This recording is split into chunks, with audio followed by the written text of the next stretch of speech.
ଭାଇ ତ ଖରାବେଳେ ମନ୍ଦ କରି ବସିବ ଏଠି କଣ ହେଇଛି ତମର? କ'ଣ କରିବା ଟିକେ ମନ ଦୁଃଖ ହେଇଛି ଟିକେ ବସିଛି ଏଠି ଆଉ। ତମ ଖରାବେଳେ ଏ ସୁନସାନ ଜାଗାରେ ମନ୍ଦ କରି ବସିବାର କାରଣ କଣ? ନାଇଁ କଥା କ'ଣ କି ବେଳେବେଳେ ଅନେକ କଥା ଭାବିବାକୁ ପଡୁଛି। ବାପଟେ ପିଲାଟେ ଜନ୍ମ କଲାବେଳେ ସେ ପୁଅଟେ ହଉ ବା ଝିଅଟେ ହଉ ଜନ୍ମ କଲାବେଳେ ସେ ବହୁତ ଗୁଡ଼ିଏ କଥା ଭାବିଥାଏ ଯେ ମୋ ଉତ୍ତର ଦିଗରେ ଏଇଆ ହବ। ଅନେକ ତା ମନ ଭିତରେ ଚିନ୍ତା ଚେତନା ତା ଭିତରେ ଜାଗ୍ରତ ହୁଏ। ବେଳେବେଳେ କାହିଁକି ସେଟା ସଠିକ ଢଙ୍ଗରେ କାମ ହଉନି। କିଏ କ'ଣ କଲା କି ତମେ ଏମିତି ଭାବି ପଡୁଛ? ହଁ, ଏଇ କଥାଟା ମୋ ମନରେ ପ୍ରଶ୍ନ ହେଲା ଯେ ଏଇ କେଇଦିନ ହେଲା ଉତ୍ତମ ମହାନ୍ତି ଦେହାନ୍ତ ହେଇଗଲେ। ତାଙ୍କୁ କେତେକ ସୁପରଷ୍ଟାର ମେଗା ଷ୍ଟାର ବିଭିନ୍ନ ପ୍ରକାର ଷ୍ଟାର କହିଲେ।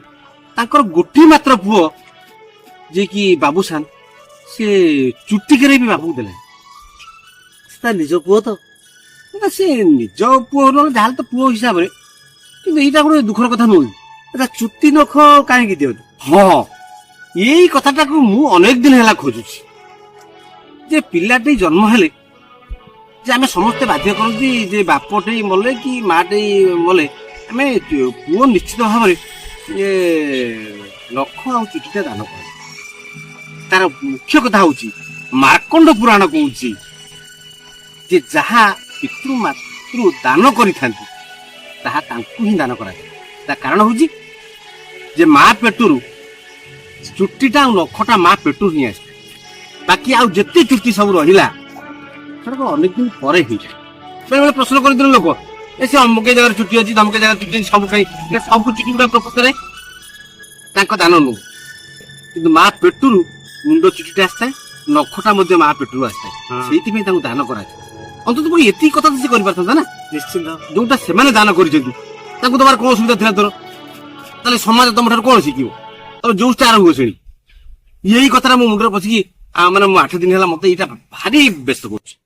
ନା ମତେ ଏ କଥାଟା ଶୁଣି ଭାରି ଦୁଃଖ ଲାଗିଲା। ହଁ ଆଉ ମୁଁ ବି ଅବଶ୍ୟ ଦେଖିଛି ହଁ ମାନେ ମିଡିଆରେ ଏମିତି ସେ ଚୁଟି କରିନି ବୋଲି। ସେ ତା ନିଜ ପୁଅ ମୁଁ ଭାବୁଛି ତା ନିଜ ତା ବାପ ନୁହଁ। ଯାହା ଆମେ ସେ ତାଙ୍କ ବ୍ୟକ୍ତିଗତ ଭାବରେ ଆମେ ସେ କଥାକୁ ମୁଣ୍ଡ ଦବା ନାହିଁ। କିନ୍ତୁ ଯୋଉମାନେ ଦେଖନ୍ତୁ ଆପଣମାନେ ଯୋଉମାନେ ସବୁ ପୁଅ ଜନ୍ମ ହେଇଛନ୍ତି କିଛି ନ କଲେ ବାପ ମାଙ୍କୁ କି ଚୁଟି କେରେ ଦାନ କର। ଦେଖିବ ବଡ ପୁଅ ମାନଙ୍କୁ ଅନେକ ଲୋକ ନଣ୍ଡା କରିଦିଅନ୍ତି। ତୁ ବଡ ପୁଅଟା କଣ ନଣ୍ଡା ହବୁ? କାରଣ ଚୁଟି କେରେ ପଛପଟରେ ଏମିତି ରଖନ୍ତି। ତା କାରଣ ହଉଛି ଏଇଆ କେବଳ ଯାହା ମା ଦାନ କରିଥାଏ ତମକୁ ପେଟରୁ ଆସିଥାଏ ସେଇଟାକୁ ତାଙ୍କୁ ହିଁ ଦାନ କରାଯାଏ।